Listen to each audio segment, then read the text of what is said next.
Hi les icônes, j'espère que vous allez bien. Alors aujourd'hui on est dimanche, je pense que ça se voit à ma tête qu'on est dimanche. Aujourd'hui on se retrouve pour quoi? On se retrouve pour une story time, je n'en ai jamais fait sur ma chaîne. Et là je pense que c'est le moment, c'est l'instant de la faire parce que je vous avais dit que j'allais vous raconter une petite histoire il y a quelques mois. Et j'ai oublié de la faire, donc je vais la faire maintenant.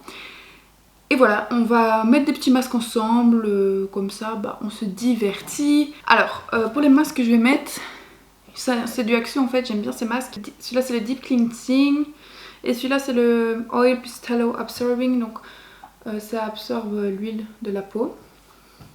Donc celui-là je vais mettre sur la zone T et celui-là sur le reste. J'ai commencé par vous dire que si vous voulez vous abonner à ma chaîne, n'hésitez pas, c'est gratuit, hein, je vais pas vous manger si vous faites ou si vous le faites pas, c'est comme vous voulez. Mais en tout cas moi ça me fait plaisir. Hein. Comment commencer cette histoire en fait? Comme vous le savez, je suis partie en Amérique en solo pendant les grandes vacances.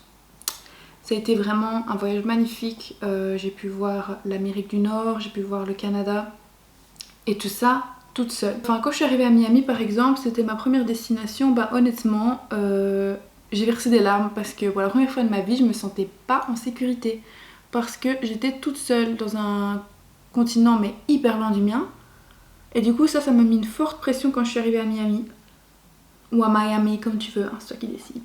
Mais en gros voilà, ça c'est quelque chose qui m'a mis mal à l'aise. Je suis arrivée là, j'étais pas bien et en vrai mes proches me manquaient mais je crois que c'était la distance qui faisait ça. Alors que je pensais que j'allais partir et que ça allait aller, tu vois. Du coup, j'étais un peu choquée. Mais mon hôte, elle était trop gentille parce que je logeais chez une américaine. Mais elle venait de Cuba. Et elle était trop gentille. Et elle m'a rassurée. Elle m'a dit t'inquiète et tout. C'est parce que t'es dans un autre continent.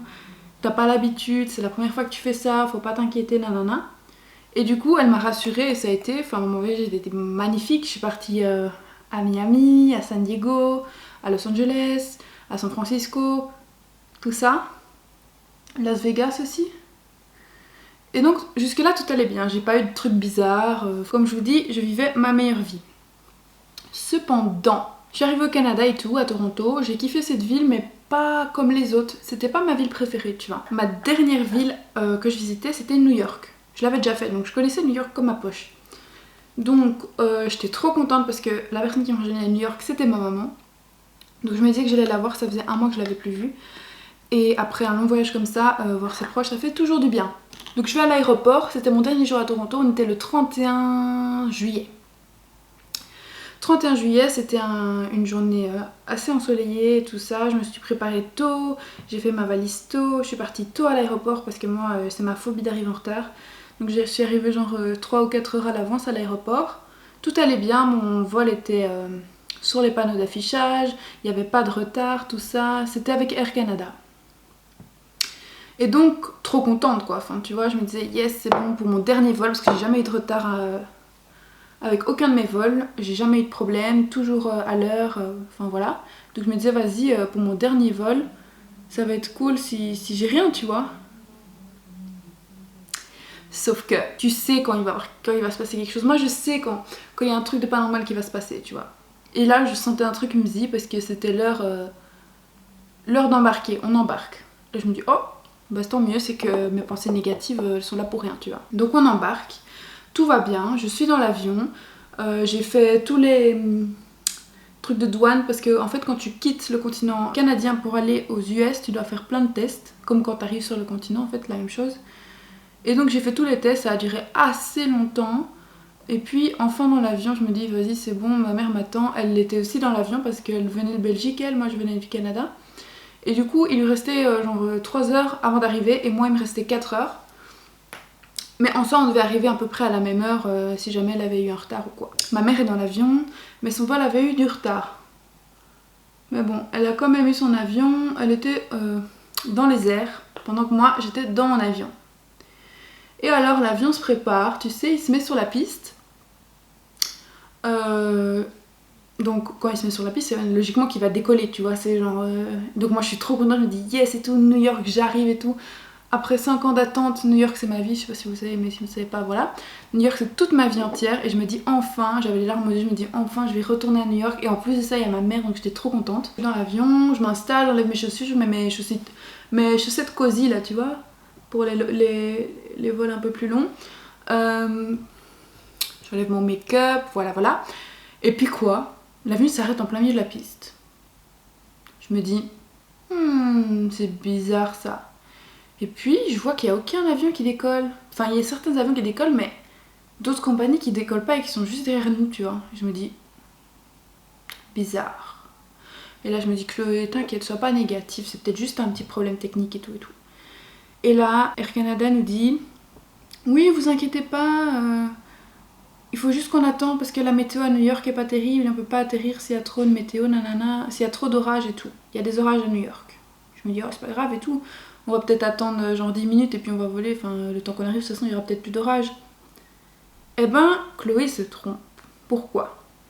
Parce que Madame Chloé, elle est restée 2 heures sur cette piste. Hein? 2 heures. Pour qu'on nous dise à la fin, excusez-nous, mais on doit retourner au quai d'embarquement, vous devez sortir de l'avion, reprendre vos valises et on va prendre un plus gros avion pour pouvoir mettre plus de personnes et un avion plus solide pour les intempéries. Sauf que moi, je sais comment fonctionne ce système d'aviation, je sais comment, parce que j'ai des proches qui travaillent dans les tours de contrôle. Donc on dit toujours que quand un avion reste sur le sol pour plus d'1 heure ou 2, c'est pas des conditions météorologiques, hein, c'est juste qu'il a plus de place et il n'a plus de quai pour s'envoler. Je sais plus comment expliquer ça. C'était n'importe quoi ces conditions météorologiques, c'était juste qu'ils avaient plus de temps et ils savaient plus se mettre dans une nouvelle place, qu'il y avait d'autres avions qui devaient décoller. Bref, sachant ça, je me dis bon, pas grave, ok, on va leur laisser une chance, on va décoller avec un autre avion soi-disant, avec d'autres passagers. Donc moi, ce que je fais, je sors de l'avion, là j'étais vénère, j'avais déjà envie de pleurer, mais bon, c'est pas grave, je me dis t'inquiète et tout, reste positive. Je sors de l'avion, et en fait, ils nous avaient donné aucune instruction. Donc nous, on sort de l'avion, enfin j'étais toute seule, mais avec les autres passagers quoi, et on sait pas où on doit aller en fait. Genre tu sors de l'avion, t'es en mode mais je vais où? Qu'est-ce que je fais? Tu vois, les gens commencent à s'énerver. Moi je vais demander au Air Canada Desk, je leur dis oui, où est-ce que je dois aller en fait, parce qu'on nous a dit de sortir de l'avion, de prendre un avion, mais on sait pas où on doit aller. Vous devez repasser les douanes, ils me disent. Je me dis, c'est une blague en fait, moi je vais être là occupée à passer mes douanes, que ma mère elle sera à New York toute seule. Donc je me dis pas grave, je vais le faire et tout. Voilà, c'est fait. Et là quoi? La femme des douanes me dit oui, vous avez des choses sur vous et tout. Et je lui dis non, je lui dis en anglais, je n'ai pas décollé en fait, je devais décoller, j'ai déjà fait les services des douanes et tout. Et même elle était en mode mais what the fuck, enfin, qu'est-ce que tu fais là, tu vois. Je récupère ma valise, j'attends. Et je vois qu'il n'y a rien qui s'affiche, qu'il n'y a aucun avion qui va décoller soi-disant avec notre numéro de vol ou tout ça. Je reçois aucune notification sur moi, je sais. Je me dis mais en fait c'est une grosse blague, genre ils se foutent vraiment de moi, tu vois. Donc là, en fait, pendant tout le trajet, enfin, pendant toute cette péripétie, il y avait une femme avec moi qui était enceinte et qui en pouvait plus de sa vie, tu vois, elle était au bout de sa vie. Et elle me dit, moi j'en peux plus, enfin c'est pas normal, de toute façon il faut plus s'attendre à ce qu'ils nous donnent un vol, il y en aura pas, tu vois. Et là je me dis, attends, moi je suis vive, hein. Genre quand il y a des trucs comme ça, moi ça me prend pas 2 minutes pour, je m'en fous. Je retrouve toujours un moyen. Ah oui, avant de commencer mon histoire, faut savoir que l'aéroport de Toronto, j'ai jamais vu un aéroport pareil, il est énorme l'aéroport. Et donc je me dis tant pis pour mon billet, même si j'avais payé 500 boules, je me dis tant pis, je vais aller voir avec une autre compagnie si je sais pas décoller, parce que j'avais pas le temps d'attendre, tu vois. Et donc je vais voir toutes les autres compagnies, mais sachant que cet aéroport est énorme, je vais aller au terminal B, j'étais au terminal E. Et le terminal B, en fait, il faut prendre un tram dans la ville, dans l'aéroport. Il faut marcher blindé pour arriver à ce terminal. Donc moi, je cours, j'étais en sueur, tu sais, j'étais au bout de ma vie. Je me dis, vas-y, c'est ma dernière chance. Donc je cours avec ma valise, avec tout, avec mon sac à dos, bordel complet, je te jure. Je prends ma valise dans les escaliers, même pas le temps de prendre les escalators, hein. Je fonce, je cours. Je demande à chaque compagnie, ah désolé, il n'y a plus de vol pour New York aujourd'hui. Ah désolé, il n'y a plus de vol pour New York aujourd'hui. Toutes les compagnies. Là... Si vous me connaissez, vous savez que moi, quand je suis trop énervée, je commence à pleurer, mais genre d'énervement. Donc je vais aux toilettes, je commence à pleurer. Vraiment, je suis trop énervée. Et là, ce que je fais, je retourne au Help Canada Desk, au desk de Canada, Air Canada. Et je leur dis et moi je fais comment en fait? Parce que sans oublier qu'avant j'avais lu toutes les conditions d'annulation. Je vais au desk de Air Canada et je leur dis et moi je fais quoi? Il n'y a plus aucun vol pour aujourd'hui. Et alors elle dit on peut vous proposer un vol gratuit en dédommagement et c'est demain. Donc demain à 17 h, vous avez un vol Montréal ou Montréal, je sais pas comment on dit. Tu me fais taper Toronto, Montréal, Montréal, New York et mon vol est à 17 h. C'est-à-dire qu'en fait j'aurais perdu 2 jours d'hôtel, que j'aurais perdu 2 nuits d'hôtel et que ma mère a dû attendre encore un jour de plus. Mais c'est vraiment sous de la gueule du monde. Et je lui fais ah oui et alors l'hôtel il est où pour dormir il est où l'hôtel que vous payez soi-disant pour dormir, pour s'héberger quoi? Ah non non non vous devez dormir dans l'aéroport hein, et attendre demain jusqu'à 17 h. Alors là, moi je suis une princesse, genre tu me fais pas des trucs comme ça, moi je dors pas avec une valise remplie de trucs à la nuit dans un aéroport en fait où tout le monde peut rentrer, c'est mort, je fais pas ça moi. Et elle me fait ah bah alors c'est votre problème. Alors, comment te dire que là j'ai pété un câble, je me suis dit mais j'ai fait are you kidding me man? J'étais choquée, mais j'ai rien dit, parce que tu vois moi quand je suis vraiment énervée je dis rien, je me casse. Alors là je me casse et je me dis ok Chloé, je sais pas ce que tu vas faire, soit t'es bloquée à l'aéroport jusqu'à demain 17 h, soit tu trouves une autre solution. Aucun vol n'est disponible, rien. Je vais aux toilettes, je m'éclate, genre je m'énerve comme je me suis jamais énervée. Genre les gens des toilettes ils devaient se demander ce que j'avais, j'étais dans une mini toilette avec ma valise, mon sac à dos, tout, des couches et des couches parce que j'avais trop de kilos dans ma valise. Et là je me dis, il y a une seule solution, peut-être encore, c'est de prendre un bus jusqu'à New York. Prendre un bus jusqu'à New York, c'est 12 h environ. Ok? Je me dis, tant pis, si je le prends maintenant, j'arriverai demain matin, c'est pas grave. Et là, il était environ 18 h. Donc, toute cette péripétie m'avait déjà fait perdre 4 heures de mon temps en fait. Et donc, je me dis, bah tu sais quoi, je vais prendre des billets de bus. Je vais sur des sites américains, je prends un billet, des sites canadiens et tout, je prends un billet. Ça s'annulait à chaque fois parce que évidemment tout le monde faisait la même chose que moi. Hein. Tout le monde voulait prendre un ticket de bus pour aller à New York. Parce qu'on était genre 700, on était tous dans la merde en fait. Tout le monde qui allait sur le site c'était sold out et tout. Je fais, oh, comment je vais faire? C'est pas possible, genre le mal est avec moi quoi. Et là encore je pleure, tu sais je pleurais, je sentais même plus mes émotions, j'étais tu sais quoi et tout. Chloé réveille-toi, t'es une femme forte et tout. Et enfin j'arrive sur le site de Greyhound, qui est une compagnie américaine de bus. Et donc je trouvais que le logo et tout ça avait l'air sérieux, donc tu sais quoi, j'avais déjà vu des vidéos ou je sais pas, des pubs, je sais plus. Donc je me dis ok je vais prendre cette compagnie là. Donc je prends cette compagnie là. Et j'arrive à avoir un ticket. Et mon bus partait à 23 h et il était 18 h, je me dis ça va, j'aurai le temps d'aller jusqu'à la gare. Ok. Je commande, tout se passe bien, j'ai mon ticket, je suis heureuse, j'ai le sourire aux lèvres, je me dis tu sais quoi, c'est bon, j'arriverai à New York demain matin, ma mère elle aura passé qu'une soirée toute seule. Je réalise que je dois payer le Uber jusqu'à la gare. Donc, en plus d'avoir payé mon ticket d'avion à 500 $ ou je sais plus combien, plus le billet de bus que je venais prendre à 100 $, et plus le Uber que j'allais payer, comment te dire que ma journée c'était aux environs de 800 ou 900 €. Donc pas grave, je prends mon Uber, ça m'a coûté 55 $ canadiens ou 60.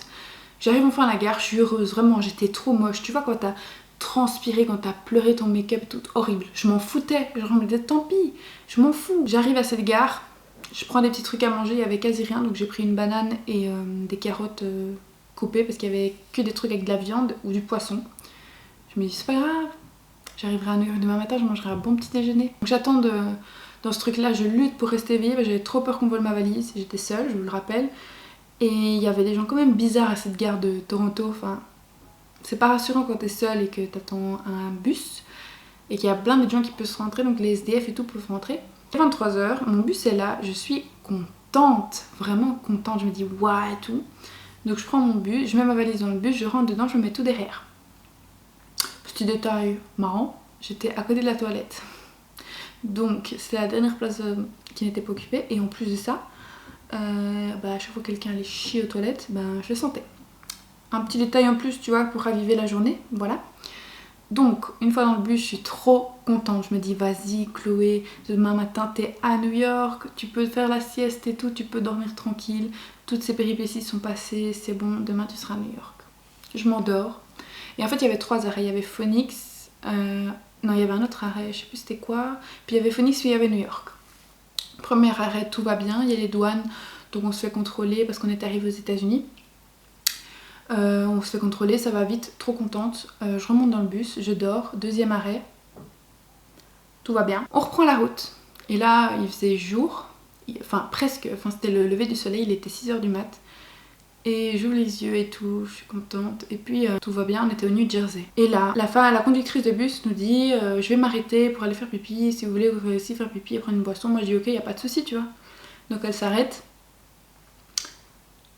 Et elle va faire pipi, moi aussi. Très cool, journée très chouette, on prend l'air et tout. Je retourne dans le bus. Et puis elle prend le micro. Écoutez-moi bien, s'il vous plaît, mettez-vous à ma place juste pendant cet instant. Et elle nous dit alors hello guys, je suis vraiment désolée mais moi je suis crevée. Je ne peux plus reprendre le volant, je n'en peux plus. Sachant qu'on était sur une aire d'autoroute en plein milieu de nulle part. En plein milieu de nulle part, vraiment. Et elle dit bah écoutez je peux pas reprendre la route, je vais essayer de m'arranger avec un autre conducteur et il viendra vous sauver, il continuera la route pour vous. Alors là, ma tête, genre je me dis mais quand est-ce que ça va s'arrêter? Genre quand est-ce que je vais arriver à New York? J'appelle ma mère, je lui dis maman je suis désolée, je sentais qu'elle allait pleurer, elle n'en pouvait plus de sa vie non plus. Et je lui dis je suis désolée maman mais New York je pense que je serai pas là ce matin, je serai pas là dans 3 heures tu vois. Je suis en plein milieu de New Jersey. On attend 1 heure, 2 heures, 2 heures ça devient trop long. Donc je vais chez la femme, je lui dis en fait, le truc c'est que la femme, elle me rendait ouf parce que la femme, en fait, elle sort du bus, elle discute avec les gens dehors, elle rigole et tout. Je fais, mais en fait, si t'es autant réveillée, si tu rigoles avec les gens, vas-y, conduis-moi à New York, c'est quoi ton job en fait? Tu vois, là, je t'ai saoulée. Le problème, c'est qu'elle avait déjà appelé Greyhound, la compagnie, qu'elle avait dit qu'elle était morte fatiguée. Donc la compagnie a cherché un autre conducteur. Il n'y avait pas d'autre conducteur disponible. Le seul autre conducteur disponible était. Je me rappelle plus du nom, tellement j'étais énervée, je me rappelle plus. Genre, je sais plus où. Mais c'était à 2 heures de là. Et je me suis dit, mais 2-3 heures, hein, s'il n'y a pas de bouchon. Et je me dis, attends. C'est une blague en fait, c'est pas possible. Donc en fait, le conducteur, elle me dit ça, je me dis, vas-y, 2-3 heures, ça veut dire qu'il sera. Il était 8 heures, hein, donc il sera 10 heures. Le temps que j'arrive à New York, il sera à 13 heures. C'est bon, je vais encore attendre. Au lieu d'être là à 9 heures, je serai là à 13 heures. C'est ça que je me dis, j'essaie de relativiser. J'attends encore 1 heure, 1 heure et demie, rien. 2 heures, 2 heures et demie. Là, c'était trop pour moi. En fait, il était 10h30, 11h. Il était 11h. Et là, je me dis, mais c'est pas possible. Genre, c'est pas possible. Genre, on se fout de moi. C'est. Waouh! Et donc, entre 10h30 et 11h, comme on était sur une aire d'autoroute pas beaucoup fréquentée, il y avait que quelques camions qui passaient, que quelques voitures. Et dès qu'il y avait un camion qui passait ou une voiture, j'étais. Bonjour! Est-ce que s'il vous plaît vous allez à New York, je vous paye ce que vous voulez, s'il vous plaît déposez-moi à New York. J'avais plus aucune notion du danger, je m'en foutais de ma vie, tout ce que je voulais c'était arriver à New York. J'ai demandé à genre 40 personnes qui sont passées et ils m'ont dit non, parce qu'en fait ils allaient dans le... Quand tu reprenais l'autoroute, c'était l'inverse de New York en fait, tu vois, c'était l'autre bout du monde. Et donc tout le monde me dit non et là je me dis putain mais genre... J'étais nouveau occupée, tu vois, donc quand t'as envie de pleurer tu serres les dents. J'étais comme ça, mais c'est pas possible, quand est-ce que je vais enfin arriver à New York? C'est pas possible. Et là j'étais vraiment au bout. Et puis je vois une petite voiture qui arrive là, avec une plaque new-yorkaise là. Je vois la petite plaque new-yorkaise, je vois des petits papy-mamies japonais dedans, je fais oh là là là là, eux je vais leur demander. Alors j'ai juste fait hey please, genre please déposez-moi à New York, je vous en supplie, je vous donne ce que vous voulez s'il vous plaît, aidez-moi, je suis désespérée. Et il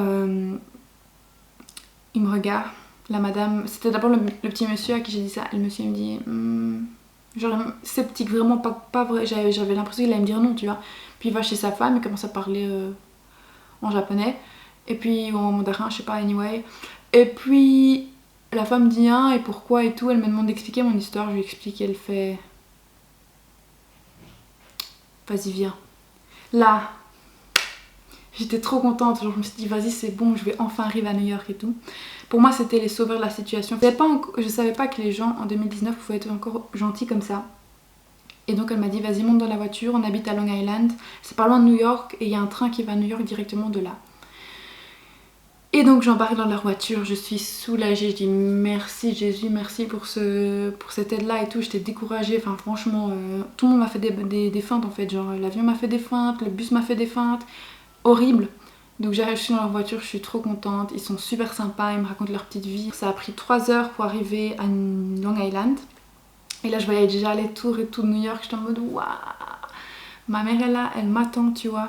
Sachant que je m'étais pas lavée depuis 24 heures avec le stress, la transpiration, le maquillage, tout. J'étais dans un état, mais genre tu vois quand t'es au bout de ta vie quoi, vraiment au bout de ma vie. Et donc j'arrive à Long Island, trop contente. J'arrive à la gare de Long Island, je prends mon train vers New York, Manhattan. Et là, tout va bien en fait, tout s'est bien déroulé. Donc je prends le tram, je suis dans le tram, je suis trop contente. J'ai pris en plus un ticket de tram qui coûtait encore 12 $ en plus. Donc tu vois, c'était une journée assez chargée. Hein. Et donc j'arrive à New York, Manhattan. J'arrive dans ma ville. Oh, les émotions là, vous savez pas genre à quel point c'était ouf d'arriver encore une fois dans cette ville qui m'avait tellement manqué pendant 4 ans. Et je dépose mes gros pieds encore une fois sur le territoire new-yorkais. Et ma mère m'attendait au coin d'une rue. Et j'ai vu, elle était... Je la voyais, elle m'attendait, elle était en mode... Genre au bout de sa vie, elle a les lunettes de soleil, mal de tête et tout, tellement je l'avais stressée, tellement... Toutes ces situations l'avaient saoulée. Parce qu'il faut savoir que quand tu fais 8 heures ou 9 heures de vol toute seule, en attendant ta fille, je sais pas si vous imaginez, et que ta fille elle a plein de problèmes pays, en fait, et qu'elle n'arrive pas à arriver à destination, c'est chaud pour une mère, je pense. Et même elle en pouvait plus, elle était à New York toute seule. Et donc voilà, elle était venue pour me faire plaisir en plus, tu vois. Et donc j'ai perdu 2 jours dans cette aventure, mais quand j'ai vu la tête de ma maman, c'était trop mignon, elle était trop contente de me voir. Voilà, j'étais enfin à New York. Donc voilà ma petite histoire, ne prenez pas Air Canada, je vous en supplie, c'est des menteurs. C'est vraiment des menteurs dans tous les sens du terme, possible et imaginable. J'ai demandé un remboursement de mon ticket, non c'était à cause de la météo, on peut pas vous aider, sauf que quoi, je peux demander à des gens qui travaillent là-dedans, je peux leur demander quelle était la cause du non-départ de l'avion et je sais très bien que c'est pas les conditions météorologiques. Ensuite, donc hyper méchant en message, laisse tomber, prenez pas cette compagnie, vraiment j'ai entendu plein de mal sur cette compagnie, moi je m'en foutais, je me suis dit c'est quoi, je vais pas les écouter, je prends mon billet. J'aurais jamais dû faire ça. Écoutez les gens qui vous disent que cette compagnie est mauvaise, cette compagnie est pas bonne parce qu'ils ont des règles débiles en fait et ils ont aucune compassion pour les femmes qui étaient enceintes dans l'avion, rien du tout. Bref, et ne prenez surtout pas Greyhound parce que s'il vous plaît, j'avais rencontré une copine à San Francisco et vous savez pas quoi? Genre elle a eu la même chose avec la même compagnie le jour d'après pour aller à Washington. Genre le même problème, ils se sont arrêtés en plein milieu, ils n'ont plus jamais redémarré. Donc s'il vous plaît, prenez pas ces compagnies. Et puis si vous voyagez seul, sachez que parfois il y a des moments durs comme ceux-là, mais vous pouvez y arriver. Voilà. Parfois il faut sortir de ses limites, il faut sortir de sa zone de confort et y aller. Parce que moi si j'avais pas fait de l'autostop, je pense que je serais jamais arrivée à New York en fait tout simplement. Donc voilà, c'était mon histoire. La pire journée de ma vie c'était celle-là. Je n'ai jamais eu de journée aussi terrible que celle-là. Et donc voilà, j'espère que vous avez kiffé hein. Et j'espère que vous aimez mon petit masque comme ça hein. Et moi je vous dis à la semaine prochaine pour une nouvelle vidéo. Bisous.